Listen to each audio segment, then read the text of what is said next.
Hi, everybody. Welcome to English Digest. I'm Tom. Hi, I'm Stephanie. It's our all-English lecture for today. We decided to give the Chinese teacher the day off, and we're going to be speaking totally in English today. Oh, I don't know if I can do that. Just English? Oh, no. Just English. So, I don't know. Maybe I'm going to speak a little more slowly. Yeah, I'm let's not do sure that. because Clearly. you don't have the crutch of the Chinese teacher to explain things to you. So, you have to figure it out yourself. You're on your own. But that shouldn't be too difficult because we're talking about something that probably is very familiar to you. Teppanyaki, a playful dining experience. Teppanyaki, of course, basically means metal plate cooking, basically, and it's popular in Japan, and it's popular here in Taiwan. And, of course, there are teppanyaki restaurants all over the place. Is that something you enjoy doing, having teppanyaki? I've only gone once since I've been living here in 13 years, but I do like teppanyaki. It's just, I usually go get something, then take it home and eat it. I'm usually on the run, but I do enjoy the taste of teppanyaki food. You know, it's really thin meat that's grilled with vegetables, and it's usually really tasty. But, yeah, I do enjoy, but I don't go as much as I probably would. Oh, actually, I've been twice. I went with a friend. I took her to a teppanyaki place. There is a chain of teppanyaki restaurants here in Taiwan. There's one in my neighborhood. There's one over by Heping and Fuxing that's really always pretty crowded because there's a college nearby. And, Makes sense, yeah, the kids like to eat there. It's usually pretty reasonably priced, and they give you a couple of vegetables along with some rice and something to drink, usually some kind of soup or something. Sure. So it's a pretty good deal. But, you know, the teppanyaki restaurants I've seen here in Taiwan don't seem to be like the ones in Japan where the chef actually puts on a show, and that's why we're calling it a playful dining experience. Maybe there are chefs who put on kind of a show here somewhere, but I haven't seen them. But we'll find out what this is all about in just a couple of seconds. So let's get to it. Let's read through the entire contents of today's lesson right now. A burst of flame briefly surrounds a beautiful cut of Kobe beef. An egg is volleyed back and forth like a ping-pong ball before the edge of a spatula cracks its shell. Knives and grill forks perform somersaults in the air. These sights and sounds are all a part of a special dining experience called teppanyaki. Hailing from Japan, this style of cooking was first introduced in 1945 by the Japanese restaurant chain Misono. Over the years, teppanyaki has evolved from a method of cooking to a form of culinary art. Japan's food culture often combines food with entertainment, and teppanyaki is no exception. Diners are seated around a large, sizzling iron plate called a teppan. They watch as chefs carefully craft a multi-course meal with brilliant skill right before their eyes, transforming the cooking process into a performance art. Eager to entertain, the chefs delight patrons with flying food, as well as their ability to slice ingredients with extraordinary speed and precision. In fact, the entertainment factor of teppanyaki dining is considered just as important as the quality and variety of the food. Blending Eastern and Western flavors, a typical teppanyaki menu features a lineup of tender cuts of meat, fresh seafood, an assortment of vegetables, and savory fried rice. Cooked at high heat and with just a drizzle of oil, only the finest ingredients are used to prepare each dish, making teppanyaki a fairly expensive dining affair. Seasonings are used sparingly and are only meant to draw out the natural flavors of the ingredients. Teppanyaki is truly a feast for all the senses. The next time you're looking for dinner and a show, why not give teppanyaki a try? Okay, everybody, let's get to it. Let's discuss the contents of today's lesson, all in English. It's all about teppanyaki, a playful dining experience as we begin the month of March here. Teppanyaki, maybe you've had it, maybe you haven't had it.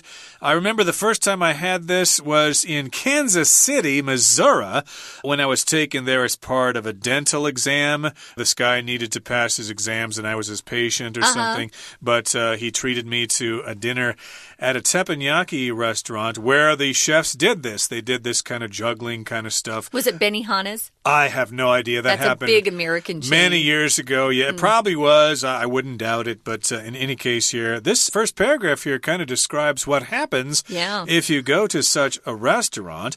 A burst of flame briefly surrounds a beautiful cut of Kobe beef. So this is a burst of flame. That means it suddenly came out as if it were exploding. And it surrounds a beautiful cut of Kobe beef. Remember, cut is usually a verb, but if it's a noun, it just refers to a piece of meat, a cut of chicken, a cut of beef, etc. And that's what's happening on the skillet there, I guess it's called. And an egg. The grill. The grill, there you go. I was looking for the word. I couldn't find it. But here's something else that would happen. An egg is volleyed back and forth like a ping pong ball before the edge of a spatula cracks its shell. So to volley basically means something flies back and forth through the air, like in volleyball. You know, tennis. In tennis. And here it's like ping pong. Ping pong ball volleys back and forth. This is like an egg going back and forth. And then the edge of a spatula cracks the shell of that egg. A spatula is a special tool that we use to fry food. It's got kind of a wide bottom there. You use spatulas when you cook food in woks at night markets, for example. And to crack something here just means to break something open, especially if it's hard. Right. So, it's kind of fun to look at if they're sort of playing with food that way. I definitely think what they're describing here would match what happens at Benihana, which is a chain of Japanese restaurants in the States where they really do put on a show. Okay. I think I went when I was about 12 years old, and it was so different from what I was used to. When we were growing up, none of the chefs would come out and, you know, put on a show for sure. So it was kind of fun to see them do that. Plus, the food tastes really good. The meat they use is very thinly sliced and it's good quality. So, yeah, we are watching kind of a fun show happen as these chefs are cooking your food.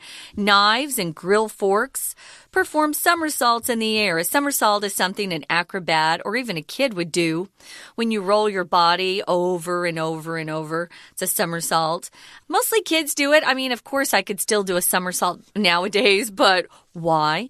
A grill fork are those really large forks they use actually to grill meat. If you're barbecuing meat outside or something, you might see a grill fork. And the knives are quite big too. So they're throwing them up in the air where they're turning over and over. That's a somersault. These sights and sounds are all part of a special dining experience called teppanyaki. So teppanyaki doesn't belong to a restaurant. It's not a brand name at all. It's just what they call this type of cooking, where they cook on a flat grill in front of you. And the food is cooked very quickly. You don't have to wait 20 minutes to get your order, sometimes even longer if you go to some restaurants. You're waiting at your table for 30 minutes before you get your food. Not with teppanyaki. It comes to you very quickly. It's kind of fun, too, because you're there with other diners. You're sharing the same grill there together, so it's kind of a mutual dining experience. Well, hailing from Japan, this style of cooking was first introduced in 1945 by the Japanese restaurant chain Misono. Okay, so here we've got the phrase to hail from. Hail oftentimes is like little white pieces of ice that fall from the sky.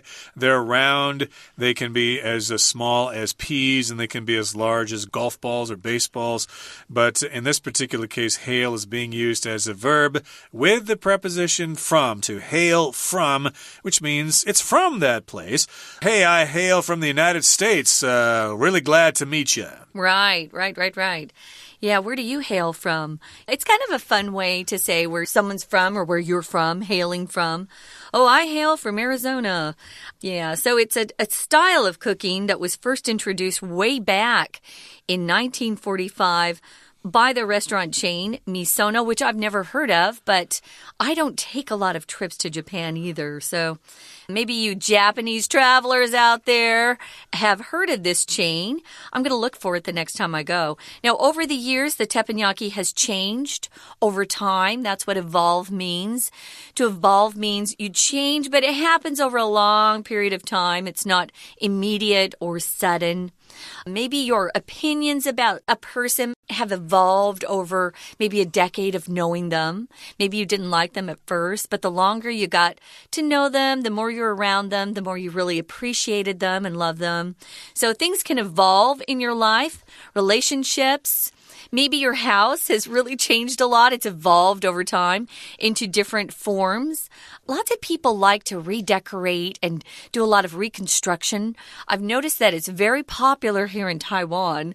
My building tends to have people who are always redoing their bathroom or their kitchen or buying 2 apartments and then taking down a wall and making it into one. That can be transformed as well. You can transform something from something. So it's evolved from a method of cooking to now it's considered to be a type of art. Culinary art means something that happens in the kitchen or is related to food, especially a country's national food, their cuisine, like the French cuisine or the Taiwanese cuisine is different from the Chinese cuisine.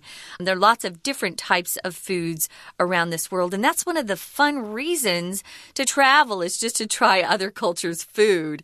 That's one of my favorite things. Indeed. So it probably started off in one form in Japan there. Maybe they didn't do all the theatrics, all the tricks and stuff. They just cooked the food, and slowly over time it changed into the form we know and love today, where they not only cook the food, but they put on a show for you as well. And maybe the grill started out back in the kitchen, and eventually they thought, hey, let's move it out in front of our customers so they can see how we do this. Yeah. Indeed, they were quite creative in the process there, and who knows, it might change into something totally different in the future. I wonder what it will look like in 20 years.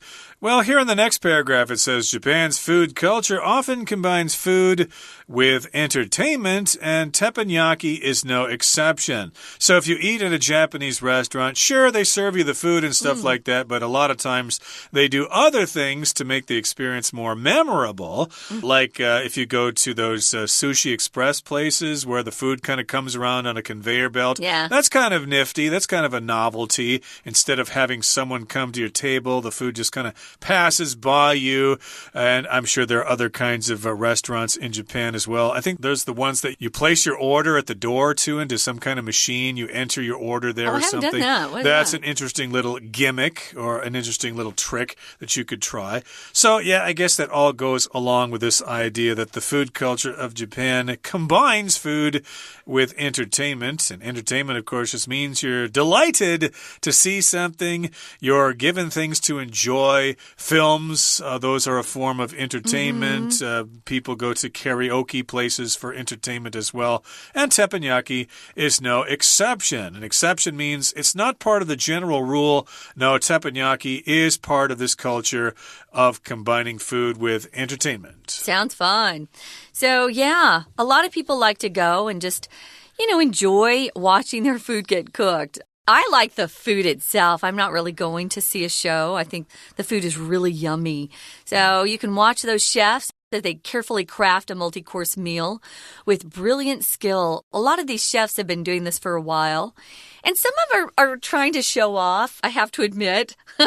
They definitely like people to get a delight out of what they're doing. Now, our listeners probably already know how this works, but the diners, the people who are eating, the diners, they're actually seated around a large sizzling iron plate that we've been calling a grill. So that iron plate is called a teppan in Japanese, or teppan, I don't know how they say it. But yeah, so you're seated up around this kind of counter that surrounds the grill, I would say, in pretty high chairs, so you're high off the ground as well, usually. And that's where you're sitting. If the grill is sizzling or anything sizzling, the pan is sizzling, it just means it's got some oil in it and it's on a high heat and you can hear it go crackle, So it's sizzling hot. You want to be careful and not touch it. They try to warn you quite often. I noticed when I was at the teppanyaki place to be careful and not touch anything too close. Eager to entertain. That sounds like some of the young chefs. The chefs delight patrons with flying food as well as their ability to slice ingredients with extraordinary speed and precision. Yeah, that's part of the show, I think, is the way they're chopping. Any chef who's studied for a while is very fast when they chop things. I'm not, because I don't want to cut off my fingers. But they're really good at it. If you're a patron, guys, it means you go to an establishment and either buy their products or eat the food there and you appreciate it. You're someone that's a regular customer. Typically, I wouldn't call just anyone a patron. Usually it's somebody who goes and supports that place quite frequently that is a patron. And we'll be right back to our program in just a second. Let's take a little break now. Please stay tuned.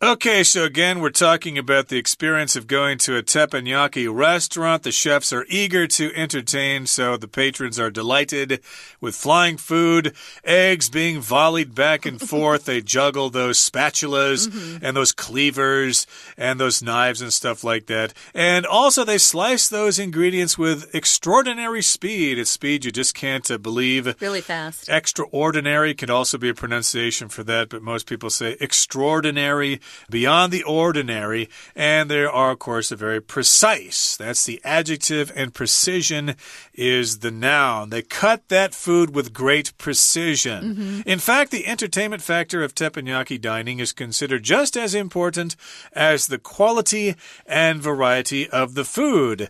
So, yes, indeed, you can judge your experience by how well they entertained you when they prepared your meal. If you like the food, that's great, but if they did a terrible job entertaining you, well, then it probably was a waste of time, a waste of money. But I'm sure they train for many, many hours in order to entertain you properly. Yeah, I can't imagine someone not being entertained.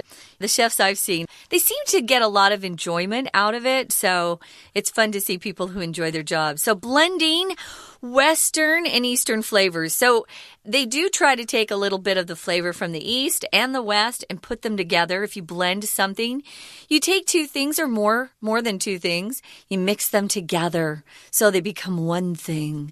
We blend food when we make things. Some of the recipes that you'll see will say, mix the dry ingredients with the wet ingredients and blend until smooth. Or ladies, if you're putting on makeup, you might want to blend your foundation into your skin so you can't see where you've put it on at all. You might want to blend in. If you're in high school, if you want to blend in, you don't wear clothes that would just kind of stick out. You want to just look like everybody else. But a lot of kids don't want to blend in, and so they purposely wear things that are crazy or maybe dye their hair different colors to stand out. They don't want to blend in. Indeed. So it's a mixture of Eastern and Western flavors, and this menu of teppanyaki features a lineup of tender cuts of meats, fresh seafood, and an assortment of vegetables, and savory fried rice. So those are the items on the menu. Tender cuts of meat. They're not going to be tough. Tender means they're kind of soft and they're easy to chew. Tender's opposite is tough, as I said, T-O-U-G-H, tough. Oh, this steak is tough. I'm going to send it back. I don't like it. So here, of course, you got tender cuts of meat. You've got fresh seafood. Japan, of course, is famous for its seafood. And a mixture of vegetables, an assortment, different kinds of vegetables, lots of different colors. Also fried rice that is savory, that is very flavorful with a great aroma. It's really tasty rice. Yeah, if you see savory, you know it's more salty. It's not sweet. So if you see a savory dish, there's not a lot of sugar in it for sure. This sounds really delicious, I must say. So what do? They cook these things at high heat. And if you cook it at high heat, it's usually done pretty quickly. And they only use just a little tiny bit of oil, a drizzle of oil. If it's drizzling outside, it's raining, but it's kind of in between, like sprinkling and actual rain. It's not coming down very hard. It's not pouring at all. Sometimes the drizzling rain is just irritating. Sometimes you can get away with not having an umbrella. If you just try to maybe wear a baseball cap, you can get away with it that way.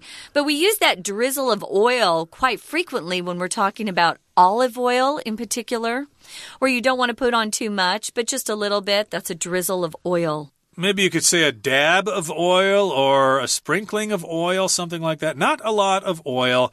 And of course, they only use the finest ingredients to prepare each dish, and that in combination with the entertainment, it makes teppanyaki a fairly expensive dining affair. Now, yes, indeed, that's if you go to the expensive places where they do have these chefs that are highly trained and they can entertain you and stuff like that. But the ones that I've been to here in Taiwan are not so expensive. They're just, average price. So you don't get the most exquisite ingredients. They're good enough. They're tasty. And the chefs don't put on any special shows, but they still do their job. We're just there after all to eat. But indeed, I suppose if you go to some of the high-class hotels or something like that, they'll have these restaurants that do have this entertainment along with the meal. Some of our listeners are probably aware of this, especially people who cook themselves. But if you're trying to prepare a dish and you don't want to spend a lot of money on ingredients, you tend to buy pieces of meat that need to be cooked for long periods of time before they're actually tender. It's the really high quality stuff that you can cook very quickly or eat raw even, especially fish. So yeah, the nicer the ingredients, the quicker they can cook them. But if they aren't very good ingredients and it's a low quality, then it's going to be kind of tough and not very tasty. So I see why they tend to get these fine ingredients because they're cooking on a grill very fast. Now, seasonings. What are seasonings? Things that you add to your food to improve the flavor. Beyond, say, salt and pepper, we have herbs and spices. You might like to add those sorts of things to your food. Some people always like to use steak sauce on steaks, which I think is awful. Why ruin a good piece of meat? Again, if you buy a very expensive piece of meat, you shouldn't need a lot of seasonings at all. But here it says seasonings are used sparingly. See, they don't use a lot of seasonings because the ingredients are so nice. If you're doing something sparingly, you're not using very much. You're being very moderate or economical in how much you use of something. And the seasonings are only meant to draw out the natural flavors of the ingredients. You'll often hear some of the world's best chefs talk like this. They don't like to add a lot of oil and butter and cream and heavy seasonings because they really want the natural flavor of the food to shine through. And that's what they hope happens with the foods they cook at these teppanyakis. Right, so I guess I haven't eaten at such a place like this because I tend to think that, hey, you need to put lots of salt on there, a lot of garlic on there, a lot of steak sauce in order for it to taste good. Oh, dear. So I guess I have this false belief that food is good if you put a lot of sauce on it. Not the good stuff. Supposedly, the less you put on, the better it is. Okay, so indeed, they use these seasonings sparingly. They do use some, but not a lot of them, just enough to get the natural flavor of those ingredients to come out, to get the natural aroma of the beef or the pork or whatever to come out, and those vegetables and things like that. And it will probably be a one-of-a-kind dining experience. So here in the last paragraph here, we conclude by saying, teppanyaki is truly a feast for all the senses. Indeed, when you eat, it's usually a feast for your mouth, for your tongue, and maybe your nose as well. But in this particular case, because you get the show and you get the environment and you get to sit at the grill with other people and it's like you've gone to a theater or something like that. It indeed is an experience or a feast for all your senses, which of course is sight, hearing, smell, touch, and taste. But of course, touch, you got to be careful about touching that grill because you might burn yourself. Oh, yeah. Usually you're a little bit away from the grill, but I was pretty close to the grill the last time I went. And I remember the chef I had, it wasn't crowded where I was because I was eating early and he just kept going, be careful. I wanted to mention one of the best things about Japanese meat. If you're going to go for the beef, go for the Wagyu beef, which comes from cows that are treated like kings and queens while they're alive. They have a lot of fat in the meat. So you'll see a cut of Wagyu beef or Wagyu beef, and there are just lots of threads of fat going through the meat. That's amazing stuff. And usually they'll fry that quickly, and it's just so delicious. So it's expensive, though. Make sure you bring lots of money. And these teppanyaki places in Japan aren't cheap. Right, but of course, if you do travel to Japan, you probably want to have the full Japanese experience. Totally. Along with the sushi and the mochi and stuff like that. So you're probably going to have to seek these restaurants out.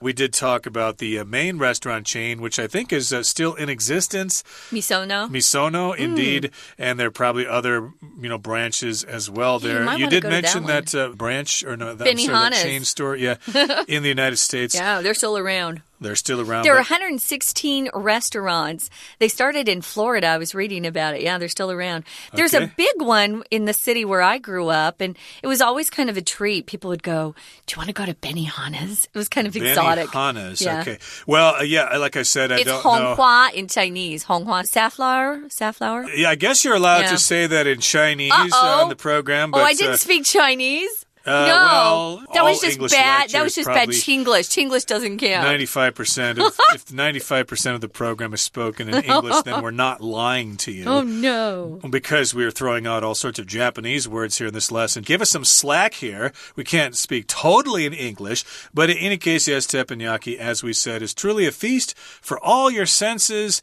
So the next time you're looking for dinner and a show, why not give teppanyaki a try? I would like to give it a try.